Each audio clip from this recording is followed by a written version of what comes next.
সাম্য হত্যায় ক্ষুব্ধ ঢাকা বিশ্ববিদ্যালয়ের শিক্ষার্থীরা। ভিসি প্রক্টরের পদত্যাগ দাবি ছাত্রদলের। গ্রেপ্তার ৩ জনকে পাঠানো হয়েছে জেল হাজতে।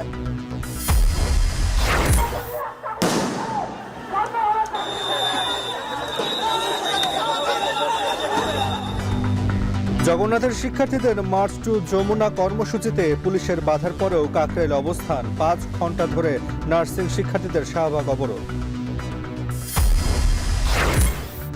গন্তব্যবিহীন শিক্ষা পরিহার করার আহ্বান প্রধান উপদেষ্টার। ২৪ সমাবর্তনের সম্মানসূচক ডিলিট ডিগ্রি গ্রহণ। চট্টগ্রাম বন্দর পরিদর্শন।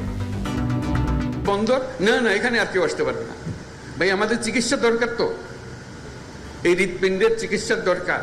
আমাদেরকে সবচেয়ে সেরা চিকিৎসক এটার পেছনে দিতে হবে, যাতে এই হৃৎপিণ্ড বিরাট এখানে আমাদের বানিয়ে দিতে পারে। অবশেষে ডলারের দর বাজার ভিত্তিক করছে কেন্দ্রীয় ব্যাংক। জুনের মধ্যে আইএমএফ এর ঋণ সহ $3.5 বিলিয়ন পাওয়ার আশা। এবং জুলাই আন্দোলনে শুটিং ফেডারেশনের অস্ত্র ব্যবহারের অভিযোগ যাচাই বাছাই চলছে। এ কারণেই কমিটি গঠনে দেরি, দাবি ক্রীড়া পরিষদের।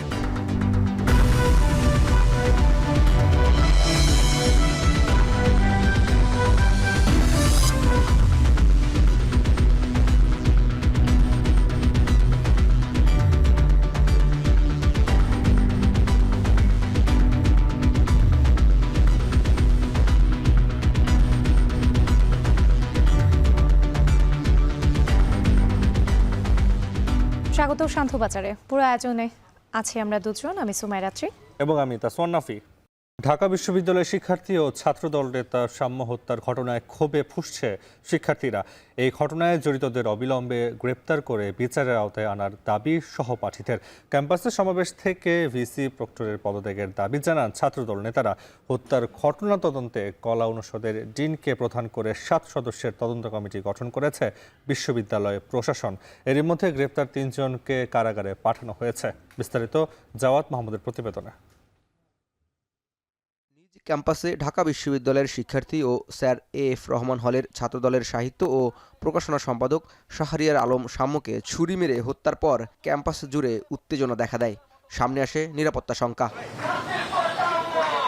বুধবার সকাল থেকেই ক্যাম্পাসে সাম্য হত্যাকাণ্ডের প্রতিবাদ চলে। নিরাপদ ক্যাম্পাস ও বিচার নিশ্চিতের দাবিতে ভিসির বাসভবনের সামনে অবস্থান নিয়ে বিক্ষোভ করে সাম্যের সহপাঠীরা। অংশ নেন শিক্ষকরাও। আমরা আইআর এর নবীনবরণ শেষে 6 জন বন্ধু ভিসি চত্বর ছিলাম।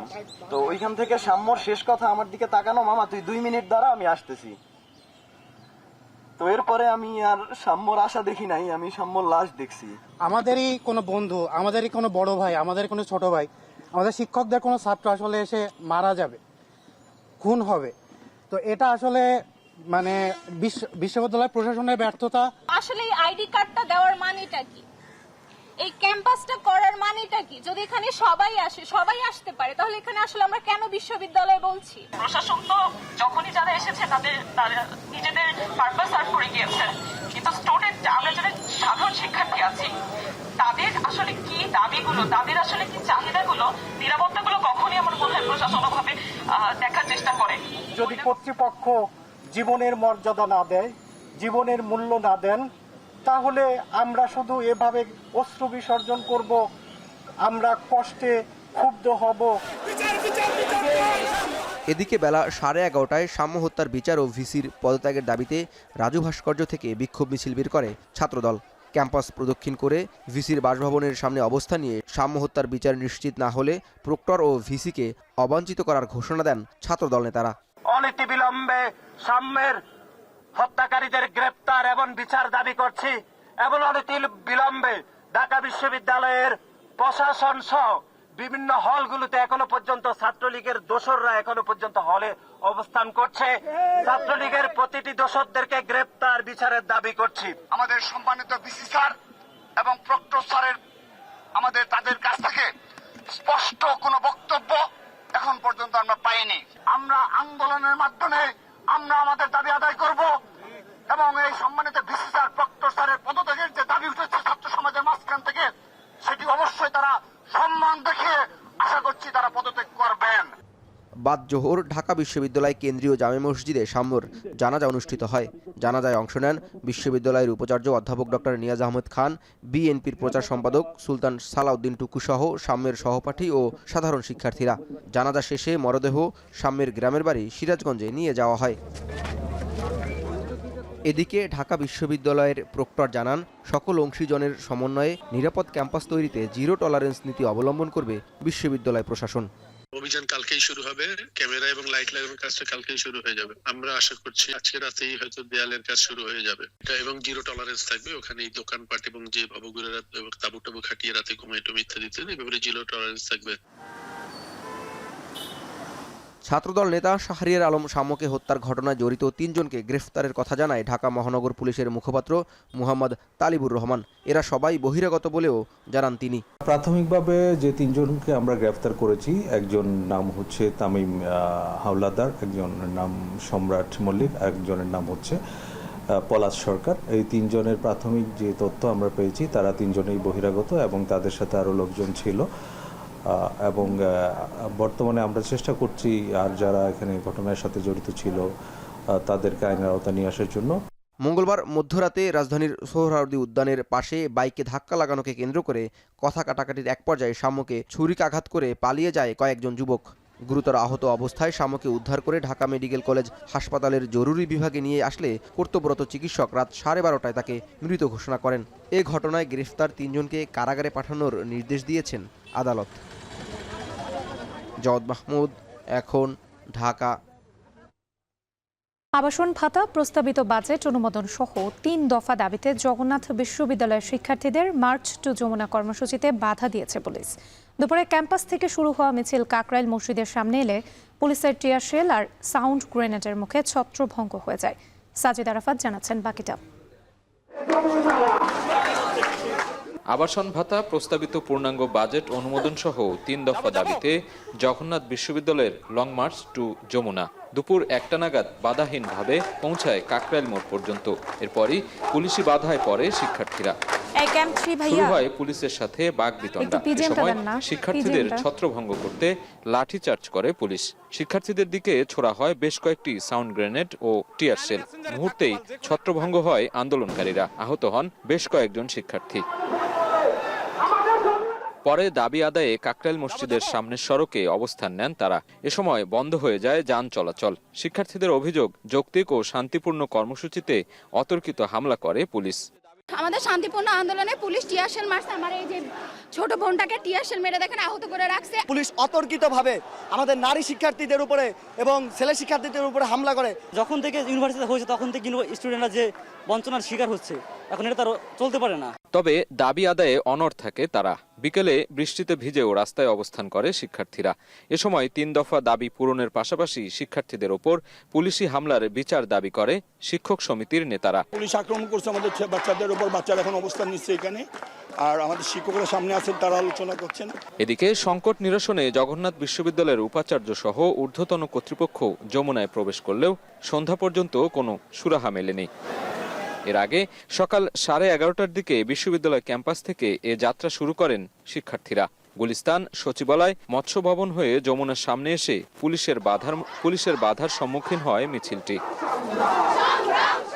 সাজিদ আরাফাত, এখন, ঢাকা। 3 দফা দাবিতে জগন্নাথ বিশ্ববিদ্যালয়ের শিক্ষার্থীদের মার্চ টু যমুনা কর্মসূচি পালনে টিয়ারশেল, সাউন্ড গ্রেনেড নিক্ষেপ করেছে পুলিশ। এরপরেও শিক্ষার্থীরা কাকরাইল মোড়ে অবস্থান কর্মসূচি পালন করছেন। এ বিষয়ে আরও জানাতে যুক্ত হয়েছেন মাছার ইমন। ইমন, কাকরাইল মোড়ে আর কতক্ষণ অবস্থান করবেন শিক্ষার্থীরা?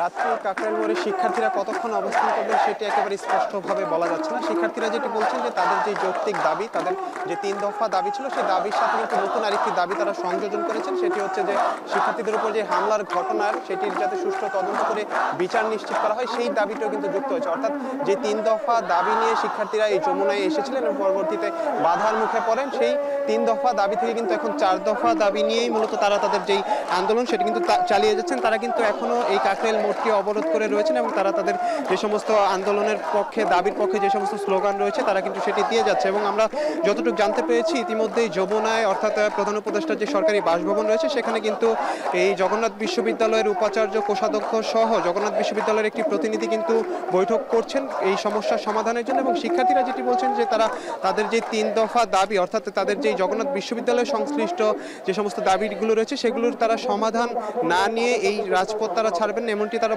বলছেন। আমরা দেখেছি এই স্থানে অর্থাৎ তাদের এই আন্দোলনে কিন্তু কিছুক্ষণ আগে শিবির সভাপতি এসেছিলেন, তিনিও কিন্তু একাত্মতা প্রকাশ করেছেন এবং তিনি কিন্তু শিক্ষার্থীদের উপর যে ঘটনা ঘটেছে অর্থাৎ যমুনায় যে শিক্ষার্থীদের উপর লাঠিচার্জ থেকে শুরু করে টিয়ারশেল নিক্ষেপের ঘটনায় কিন্তু তিনি নিন্দা জানিয়েছেন এবং তিনি বলছেন যে এই সমাধান অর্থাৎ জগন্নাথ বিশ্ববিদ্যালয়ের যে সমাধান সেটি এই রাজপথ থেকেই আজকেই আসতে হবে এমনটি জানিয়েছিলেন। এবং পাশাপাশি আমরা দেখেছি গণতান্ত্রিক ছাত্র সংসদ সহ বিভিন্ন সংগঠন ছাত্রদের নিয়ে যারা কাজ করেন তারা কিন্তু এসেছেন এবং তাদের এই দাবির পক্ষে একাত্মতা প্রকাশ করছেন। এবং সবশেষ যে চিত্র কিন্তু আপনি দেখতেই পাচ্ছেন যে পুরো যে কাকরাইল মোড় রয়েছে সেই মোড়ে কিন্তু এখনো কিন্তু শিক্ষার্থীরা অবস্থান করছেন এবং তারা কিন্তু তাদের দাবির পক্ষে স্লোগান দিয়ে যাচ্ছেন। আমরা পাশাপাশি দেখেছি যমুনার সামনে আইন শৃঙ্খলা বাহিনীর উপস্থিতি, সেনাবাহিনী রয়েছেন, তারাও কিন্তু নিরাপত্তা যাতে কোনো কারণে বিঘ্নিত না হয় সেই বিষয়টি দেখছেন। সার্বিক যে চিত্র আমরা দেখতে পাচ্ছি যে শিক্ষার্থীরা যেটি বলছেন যে তাদের যে 3 দফা দাবি ছিল অর্থাৎ জগন্নাথ বিশ্ববিদ্যালয়ের যে হল সংকট রয়েছেন এবং হল সমস্যার সমাধান হওয়ার আগ পর্যন্ত তাদের যেই বৃত্তির ব্যবস্থা করা সার্বিক যেই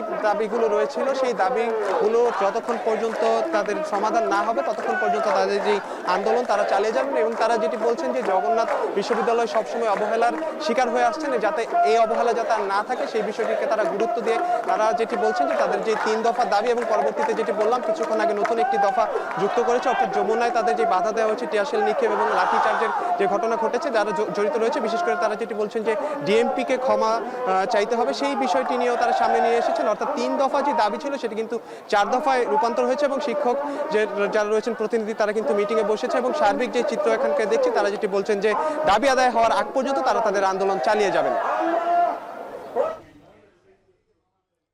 মার্চ টু যমুনা কর্মসূচি পালন করছেন জগন্নাথ বিশ্ববিদ্যালয়ের শিক্ষার্থীরা। এ নিয়ে বিস্তারিত জানাতে আমাদের সঙ্গে যুক্ত ছিলেন মাছার ইমন। অন্যদিকে শাহবাগেও রাস্তা অবরোধ করে রেখেছে নার্সিং ডিপ্লোমার শিক্ষার্থীরা এবং তাদের দাবি রয়েছে তাদের স্নাতক ডিগ্রি সমমান এবং এছাড়া আর কি দাবি রয়েছে সেই বিষয়ে জানাতে আমাদের সাথে এই মুহূর্তে শাহবাগ থেকে যুক্ত হচ্ছেন শাহাদাত অব্র। জানাবেন যে বিক্ষোভ আর কতক্ষণ চলবে এবং শাহবাগ মোড় যান চলাচল বন্ধ হয়ে যাওয়াতে আশেপাশের রাস্তাগুলোর কি অবস্থা?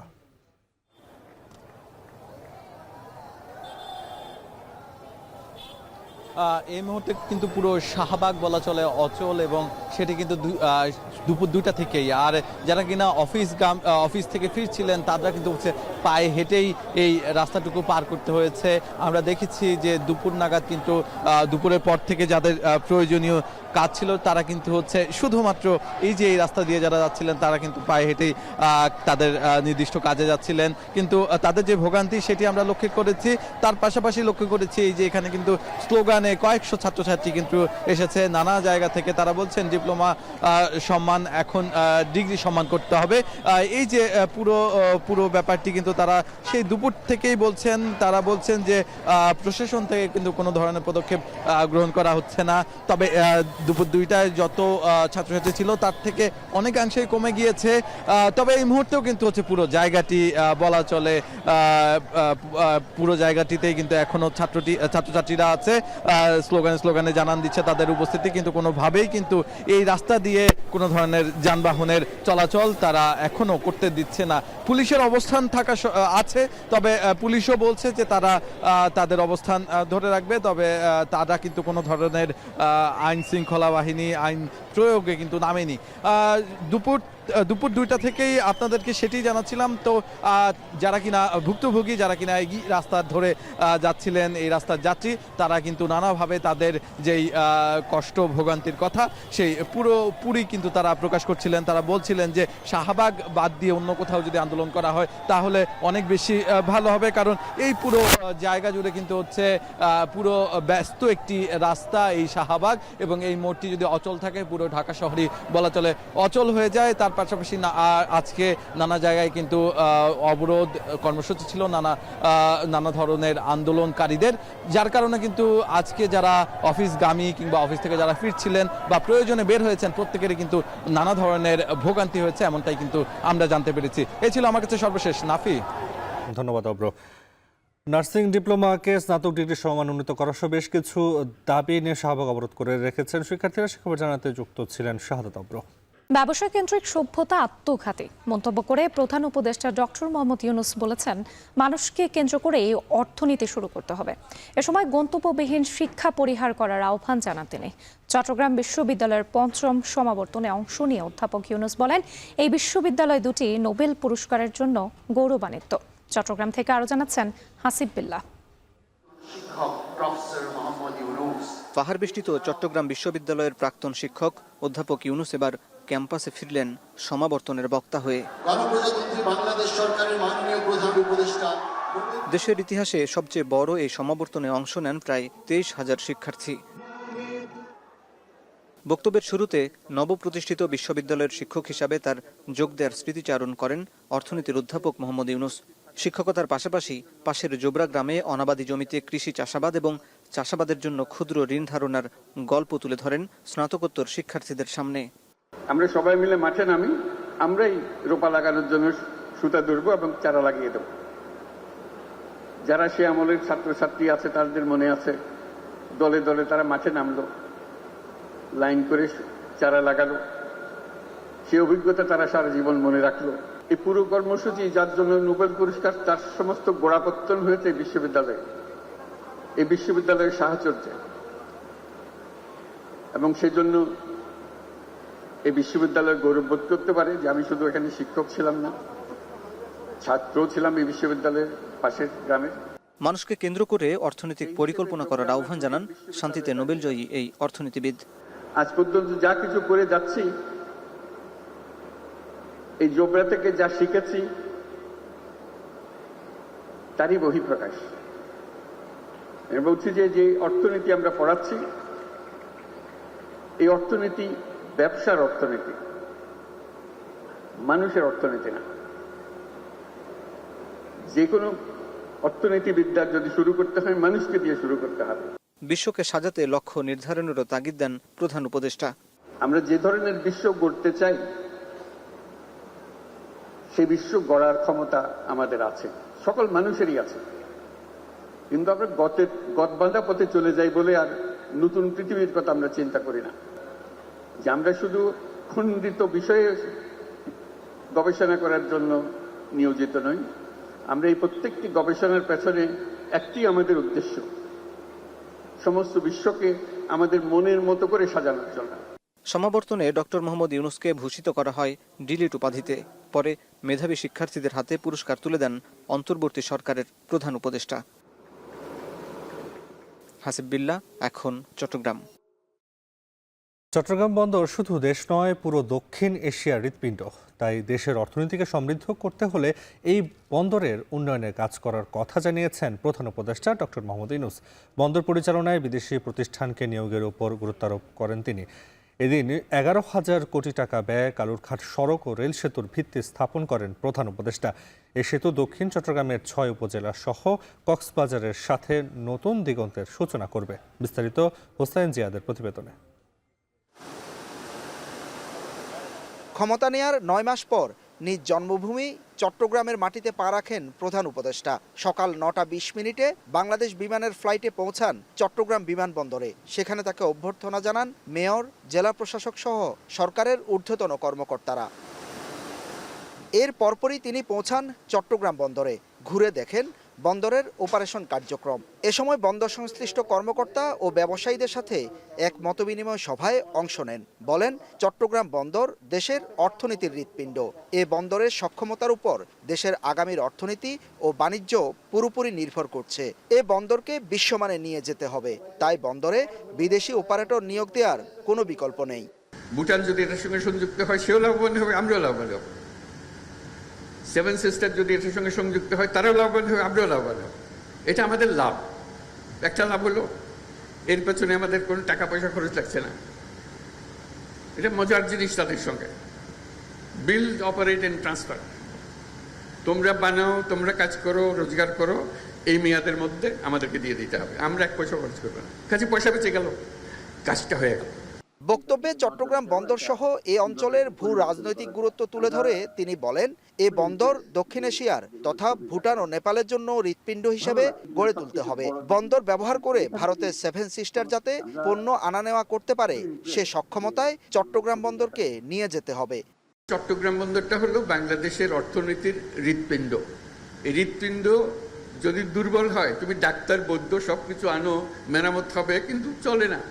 বাংলাদেশের অর্থনীতি যদি পাল্টাতে হয়, পাল্টাতে হবে, তাহলে চট্টগ্রাম বন্দর হলো ভরসা। এটাকে বাদ দিয়ে বাংলাদেশের অর্থনীতি নতুন কোনো পাতা, নতুন কোনো অধ্যায়ে প্রবেশ করার কোনো সুযোগ নেই। এ সময় তিনি আরো বলেন, চট্টগ্রাম বন্দর নিয়ে ভুল বোঝানো হচ্ছে। বিদেশি অপারেটরকে দিলে কোনো শ্রমিক চাকরি হারানোর আশঙ্কা নেই। এখানকার মানুষ দিয়ে তাকে চালাতে হবে যদি বন্দর চালাতে হয়। বলছে তারা তো যন্ত্রপাতি এনে ফেলবে, শ্রমিক কম লাগবে, ঠিক কথা, কিন্তু বন্দরও তো বড় হবে, ক্যাপাসিটিও বড় হবে। কাজে যেখানে আগে একজন লাগতো, এখন বন্দর বড় হওয়ার কারণে সেখানে 5 জন লাগবে। একেবারে কেন্দ্রীয়। ডক্টর ইউনুস বলেন, বিশ্বব্যাংকের জরিপ অনুযায়ী বর্তমানে বড় জাহাজ চট্টগ্রাম বন্দরে ভিড়তে না পারায় দৈনিক $1 মিলিয়ন হারাচ্ছে বাংলাদেশ। বন্দর পরিদর্শনের পর প্রধান উপদেষ্টা সার্কিট হাউসে পৌঁছান। সেখানে সকাল 11:15টায় দক্ষিণ চট্টগ্রামের বহুল কাঙ্ক্ষিত কালুরঘাট সড়ক ও রেল সেতু ভিত্তি স্থাপন করেন প্রধান উপদেষ্টা। সেতুটির নির্মাণে ব্যয় ধরা হয়েছে প্রায় 11,000 কোটি টাকা, যার মধ্যে 7,000 কোটি টাকা দেবে দক্ষিণ কোরিয়া, বাকি 4,000 কোটি টাকা দিবে বাংলাদেশ সরকার। এরই মধ্যে সেতুটির পরামর্শক নিয়োগের জন্য টেন্ডার আহ্বান করা হয়েছে। হত মানুষ তো হস্ত পাই গাড়ির যানজট হল্লা বলি, হত মানুষ তো মরা গিয়ে হিসাব নাই। এখানে বলখালে বাসি ওর কাছে কৃতজ্ঞতা আইব। এতদিন অনেক কষ্ট হয়েছিল আমাদের কালঘাট সেতুর জন্য, এত বছর পর আমাদের কালঘাট সেতু বাস্তবায়ন হতে যাচ্ছে। ইউনুস সাহেব যে এসে এই কাজটা করছে বা এটা যে বাস্তবায়ন করেছে, এটার জন্য আসলেই ওনার প্রতি আন্তরিকভাবে আমরা কৃতজ্ঞ। আগামী ডিসেম্বর থেকে কাজ দৃশ্যমান হবে কালুরঘাট সেতুর, শেষ হবে 2030 সালে। এই সেতু দক্ষিণ চট্টগ্রামের 6 উপজেলা সহ কক্সবাজারের সাথে যোগাযোগে নতুন দিগন্তের সূচনা করবে। 1930 সালে ব্রিটিশ আমলে নির্মিত এই সেতু 2001 সালে যানবাহন চলাচলের জন্য ঝুঁকিপূর্ণ ঘোষণা করা হয়। এরপর 3 দফায় সংস্কার করা হয় সেতুটি। তবুও এখনও যে ঝুঁকিমুক্ত নয় সেটি বলছেন সব পক্ষই। এই সেতু দিয়েই এখনও ছুটে যায় কক্সবাজারগামী পর্যটকবাহী রেল, শত শত যানবাহন। তবে নতুন সেতুটি পেয়ে আশার আলো দেখছেন এই অঞ্চলের মানুষ। বিশেষজ্ঞরা বলছেন এই সেতু 2030 সাল নাগাদ নয়, তার আগেই নির্মাণ করা সম্ভব। হোসাইন জিয়াদ, এখন চট্টগ্রাম। নাফিয়া, আগামী জুন মাসের মধ্যে ঋণের 2 কিস্তি ছাড়ের বিষয়ে সম্মতি দিয়েছে আইএমএফ। সেজন্য ডলারের দাম কিন্তু খোলা বাজারে ছাড়া হবে বলে জানিয়েছে গভর্নর। বুধবার সংবাদ সম্মেলনে কিন্তু এসব কথা বলেন তিনি। তবে 2-1টি কোম্পানি বাজারে অস্থিতিশীলতা সৃষ্টি করতে পারে, তাই সবাইকে সতর্ক থাকতে বলা হয়েছে। রাত্রি সেই সাথে ব্যাংক বাজার স্বাভাবিক রাখতে $50 কোটি হাতে রেখেছে কেন্দ্রীয় ব্যাংক অর্থাৎ বাংলাদেশ ব্যাংক, এবং এছাড়া ব্যাংক খাতের সংস্কার হলে শেয়ার বাজারের বিনিয়োগকারীদেরও লাভ হবে বলে জানান গভর্নর। এ নিয়ে একটি প্রতিবেদন আছে, আতনিয়র দেখে আসবো। আন্তর্জাতিক মুদ্রা তহবিলের সঙ্গে বাংলাদেশের $470 কোটি ঋণ চুক্তি হয় 2023 সালে। 2024 সালের জুন পর্যন্ত মোট 3টি কিস্তিতে $231 কোটি পেয়েছে বাংলাদেশ। ঋণের বাকি আছে আরও $239 কোটি, যা 2026 সালের জুনের মধ্যে পাওয়া যাবে। তবে চতুর্থ ও পঞ্চম কিস্তি ছাড়ের আগে যেসব শর্ত পূরণ করতে হবে সেগুলো বাস্তবায়ন নিয়ে দেখা দেয় সংশয়। বিশেষ করে ডলার দর বাজার ভিত্তিক ও রাজস্ব আদায়ের লক্ষ্য পূরণ না হওয়ায় ঋণ পাওয়া নিয়ে জাগে শঙ্কা। তাই আইএমএফ এর সাথে 2 মাস ধরে চলছে আলোচনা। অবশেষে আগামী জুনে ঋণের 2 কিস্তি ছাড়ে সম্মতি জানিয়েছে আইএমএফ। তবে সেই জন্য ডলারের দর খোলা বাজারে ছাড়তে রাজি হয়েছে বাংলাদেশ ব্যাংক। বুধবার সংবাদ সম্মেলনে একথা জানান গভর্নর। সময় যখন উপযোগী হবে তখনই আমরা এটা করব। ডলারের মূল্য বাজারের উপর ছেড়ে দেওয়া হলেও ডলারের পাইকারি বিক্রেতার বিদেশি 2-1টি কোম্পানি অস্থিরতার সৃষ্টি করতে পারে, তাই সবাইকে সতর্ক থাকতে বলছেন গভর্নর। সেই সাথে বাজার স্বাভাবিক রাখতে $50 কোটি হাতে রেখেছে বাংলাদেশ ব্যাংক। আমরা জানি যে কিছু আছে কোম্পানি দুবাই এবং অন্যান্য জায়গায় আছে যারা চেষ্টা করবে বাজারকে অস্থিতিশীল করতে, আগে করেছে, এখন হয়তো তারা চেষ্টা করতে পারে। আমাদের একটু সচেতন থাকতে হবে। আমরা মনে করি আমাদের যথেষ্ট শক্তি আছে। এই ধরনের স্পেকুলেশন যদি হয় সেটা থেকে নিজে থেকে রক্ষা করার মতো। কাজেই আমরা অনেক কনফিডেন্ট যেটাকে আমরা ধরে রাখতে পারবো এবং স্থিতিশীলতা বজায় রাখতে পারবো। আইএমএফের 2 কিস্তির $1.2 বিলিয়ন ঋণ পাওয়া গেলে জুনের মধ্যে অন্যান্য দাতা সংস্থার সহায়তা সহ $3.5 বিলিয়ন পাওয়া যাবে বলে জানিয়েছে গভর্নর। বোর্ডে জুন মাসের শেষের দিকে এটাকে অ্যাপ্রুভ করা হবে এবং এটার অ্যাপ্রুভাল হওয়ার সাথে সাথে তার আগে থেকে আমরা বিভিন্ন ডোনার সাপোর্ট থেকে অন্যান্য জায়গা থেকে আমরা ব্যাপকভাবে সহায়তা পাবো।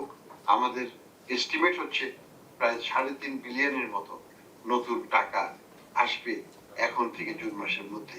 কাজেই আমাদের রিজার্ভ পজিশনটা আরো অনেক ইমপ্রুভ করবে। অপরদিকে শেয়ার বাজারে তালিকাভুক্ত 36টি ব্যাংকের বার্ষিক প্রতিবেদন প্রকাশ ও লভ্যাংশ ঘোষণা আটকে আছে। এতে বিনিয়োগকারী ক্ষতিগ্রস্ত হচ্ছে কিনা এমন প্রশ্নে গভর্নর জানান, সঠিক তথ্য প্রকাশে কিছুটা দেরি হচ্ছে। তবে এস আলমের মতো যারা ব্যাংক খাতের ক্ষতি করেছে তাদের লোকসান হলেও আগামীতে বিনিয়োগকারীদের লাভ হবে। সবার জন্য এটা ভালো হবে, বিনিয়োগকারীদের জন্য।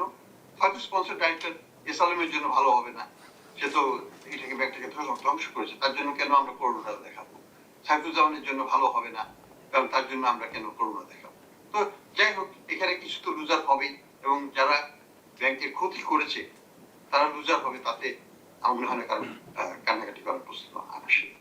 গভর্নর জানান, মূল্যস্ফীতি ধারাবাহিকভাবে কমতে থাকবে, সেই সাথে ব্যাংকগুলো ঘুরে দাঁড়াবে। সেক্ষেত্রে আইএমএফ এর ঋণের প্রয়োজনীয়তা কমে এসেছে, কিন্তু বিদেশি বিনিয়োগ ও আন্তর্জাতিক পরিমণ্ডলে আস্থা বৃদ্ধিতে আইএমএফ এর শর্ত মানা হচ্ছে বলে জানান আহসানিস মনসুর। মূল্যস্ফীতি এবং এক্সচেঞ্জ রেটকে স্টেবল রাখতে পারবো। আতাউর নিয়ন, এখন, ঢাকা। জাতীয় রাজস্ব বোর্ডকে ভেঙে 2টি ভাগে বিভক্ত করার প্রতিবাদে কর্মবিরতি পালন করছেন সংস্থাটির কাস্টমস, ভ্যাট ও আয়কর শাখার কর্মকর্তা কর্মচারীরা। সকাল থেকে এনবিআর ঐক্য পরিষদের ব্যানারে তারা এই কর্মসূচি পালন করেন। সকাল 10টা থেকে দুপুর 1টা পর্যন্ত এই কর্মসূচি চলে। বৃহস্পতিবার এবং শনিবার সকাল 10টা থেকে বিকেল 3টা পর্যন্ত তাদের কর্মবিরতি চলবে বলেও জানান তারা। দাবি মানা না হলে আরও কঠোর কর্মসূচি দেওয়া হবে বলেও হুঁশিয়ারি দেন আন্দোলনকারীরা। সংস্কারের মাধ্যমে আমরা বেটার সার্ভিস দিতে পারবো আমাদের দেশবাসীকে, স্টেক হোল্ডারদেরকে। কাজে সেই সংস্কারটা অবশ্যই একটা ট্রান্সপারেন্ট ওয়েতে হতে হবে এবং এই সংস্কারের জন্য সরকার যেহেতু একটা কমিটি করেছে, এই কমিটির একটা প্রতিবেদন সরকারের কাছে দেওয়া হয়েছে, কিন্তু সেই প্রতিবেদনটা আমরা কোথাও দেখতে পাচ্ছি না।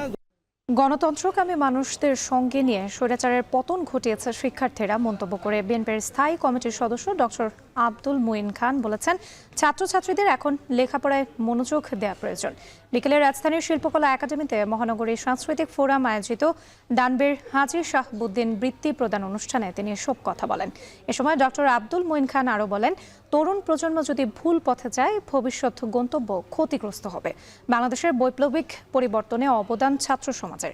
ভবিষ্যতের বাংলাদেশ বিনির্মাণে নতুনদের কার্যকর ভূমিকারও প্রয়োজন রয়েছে বলে মন্তব্য করেন বিএনপির সিনিয়র এই নেতা। আয়োজনে অর্ধশত শিক্ষার্থীদের মাঝে বৃত্তি ও সনদ প্রদান করা হয়। তোমরা যে গৌরবের অধিকারী হয়েছো সেই গৌরবটুকু কিন্তু তোমাদের ধরে রাখতে হবে এবং সেই গৌরব যদি তোমরা হেলায় হারাও, তোমরা যদি কোনো ভুল পথে গিয়ে তোমাদের সেই সুনামটি যদি তোমরা নষ্ট করে দাও, তাহলে কিন্তু বাংলাদেশে শুধু তোমরা ক্ষতিগ্রস্ত হবে না, বাংলাদেশের যে ভবিষ্যৎ প্রজন্ম তারা ক্ষতিগ্রস্ত। নির্বাচনী ট্রাইব্যুনালে বিজয়ী ঘোষণা ও গেজেট প্রকাশের পরেও ইঞ্জিনিয়ার ইশরাক হোসেনকে ঢাকা দক্ষিণ সিটি কর্পোরেশন মেয়রের দায়িত্ব বুঝিয়ে না দেয়ায় বিক্ষোভ করেছে সমর্থকরা। সকাল 8টা থেকে দক্ষিণ সিটি কর্পোরেশনের সামনের সড়ক এবং নগর ভবনের সামনে মানববন্ধনে জড়ো হয়ে বিক্ষোভ করেন ইশরাক হোসেনের কয়েক হাজার কর্মী সমর্থক, বিএনপির কর্মী ও দক্ষিণ সিটির নাগরিকরা। এ সময় ইশরাক হোসেনকে মেয়র করার দাবিতে বিভিন্ন স্লোগান দিতে দেখা যায় তাদের। তারা বলেন, ইশরাক হোসেনকে মেয়র হিসেবে আদালত রায় দেওয়ার পর গেজেটও প্রকাশিত হয়ে গেছে, কিন্তু এখনও তার শপথ গ্রহণ আটকে আছে। মেয়র হিসেবে তাকে শপথ পাঠ করাতে অন্তর্বর্তী সরকারের কাছে দাবি জানান তারা। এদিকে দক্ষিণ সিটির মেয়র হিসেবে ইশরাক হোসেনের রায় স্থগিত চেয়ে হাইকোর্টে রিট করেছে এক আইনজীবী।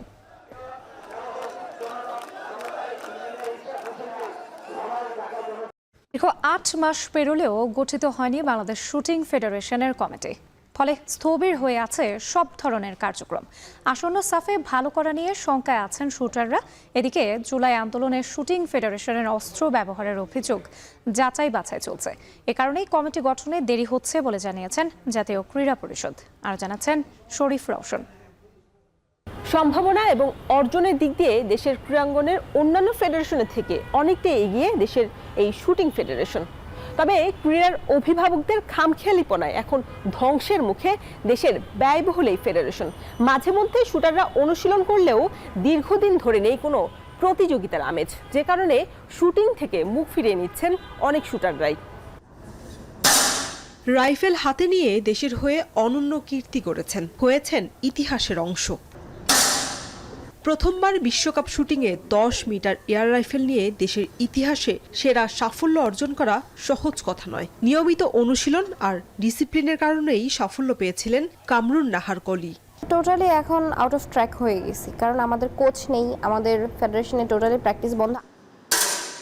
দেশের 25টিরও বেশি ফেডারেশনের অ্যাডহক কমিটি ঘোষণা করলেও শুটিং ফেডারেশনের দিকে নজর নেই যুব এবং ক্রীড়া মন্ত্রণালয়ের। আমাদের সাফে একটা ভালো রেজাল্ট করার জন্য কিন্তু একটা টিমকে মিনিমাম 5 থেকে 6 মাস একটা হার্ড ট্রেনিং প্রসেসের মধ্যে দিয়ে যেতে হবে।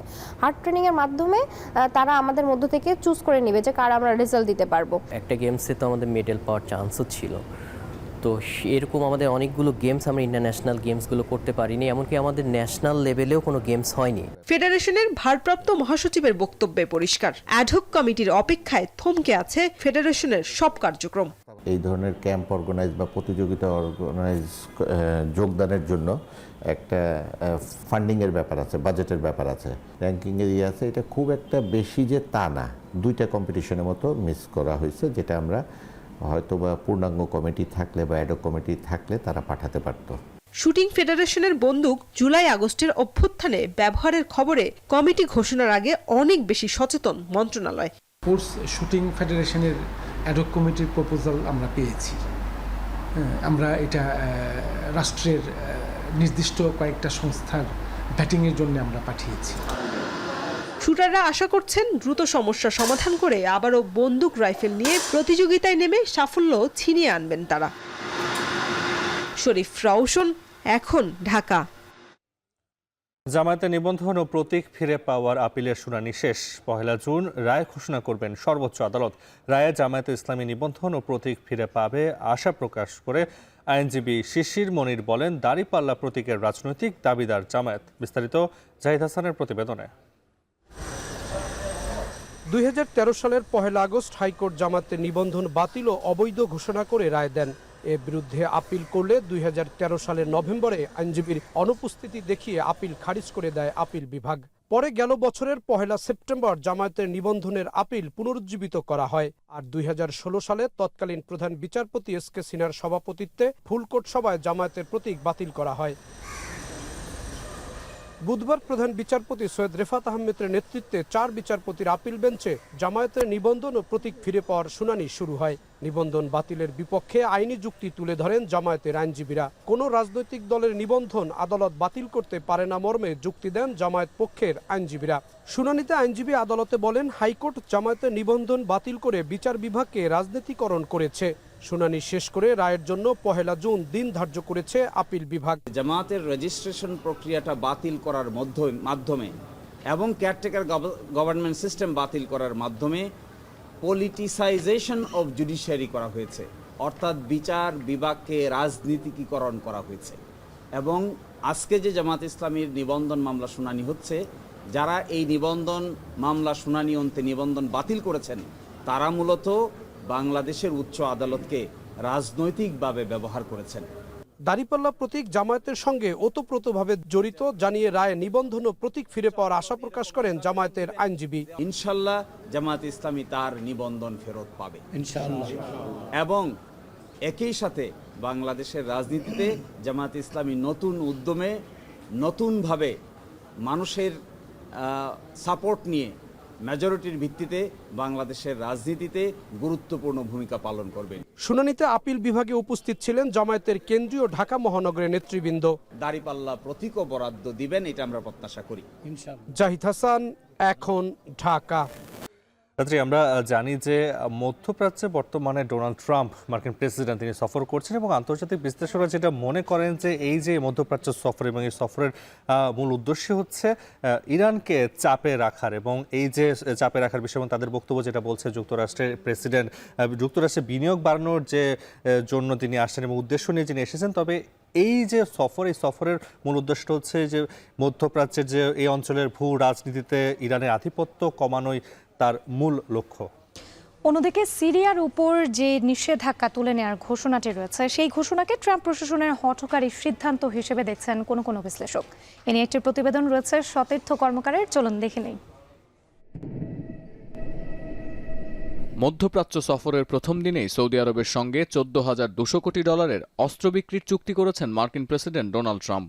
ঘোষণা দিয়েছেন যুক্তরাষ্ট্রের বিভিন্ন খাতে $60,000 কোটি বিনিয়োগ করবে সৌদি আরব। আশা করা হচ্ছে চলতি সফরে আরও $1 ট্রিলিয়ন বিনিয়োগ নিয়ে আনতে সক্ষম হবেন মার্কিন প্রেসিডেন্ট। যুক্তরাষ্ট্রের গণমাধ্যমে ফলো করে প্রচার করা হচ্ছে মার্কিন অর্থনীতিকে চাঙ্গা করার পাশাপাশি আমেরিকা ফার্স্ট নীতি বাস্তবায়নের উদ্দেশ্যে দ্বিতীয় মেয়াদেও প্রথম বিদেশ সফরে আরব উপসাগরীয় দেশ বেছে নিয়েছেন ট্রাম্প। যদিও সাদামাটা এই বিশ্লেষণের সঙ্গে একমত নন আন্তর্জাতিক সম্পর্ক বিশ্লেষকরা। বিশ্লেষকরা বলছেন আরব দেশের সঙ্গে যুক্তরাষ্ট্রের বন্ধুত্ব, নয়া বিনিয়োগের ঘোষণা ইত্যাদি সবই আসলে ইরানকে চাপে রাখার কৌশল। বিশ্লেষকদের দাবি, ট্রাম্পের সাম্প্রতিক সফরে ওয়াশিংটন ও গালফ রাষ্ট্রের মধ্যে যে দহরম মহরম দেখা যাচ্ছে তা কখনোই স্বাভাবিকভাবে নেবে না তেহরান।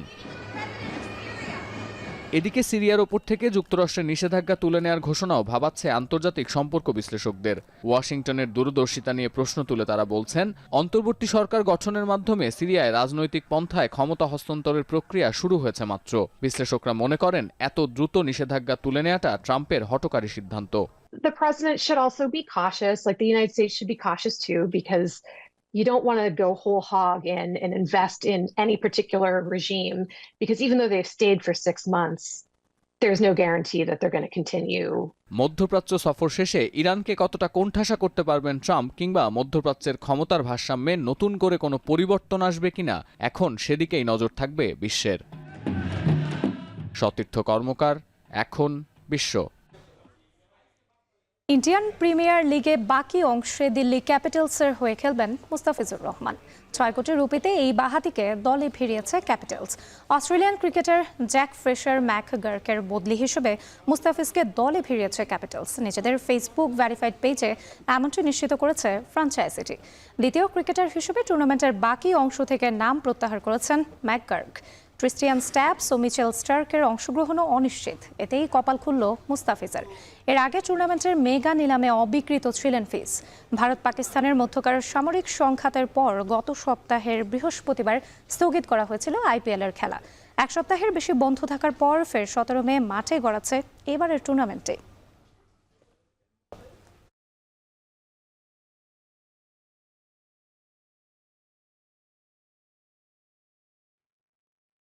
শেষ করছি শান্তবাজার। তার আগে শুনুন আরো একবার। সাম্য হত্যায় ক্ষুব্ধ ঢাকা বিশ্ববিদ্যালয়ের শিক্ষার্থীরা, ভিসি প্রক্টরের পদত্যাগ দাবি, ছাত্রদলের গ্রেপ্তার 3 জনকে পাঠানো হয়েছে জেল হাজতে।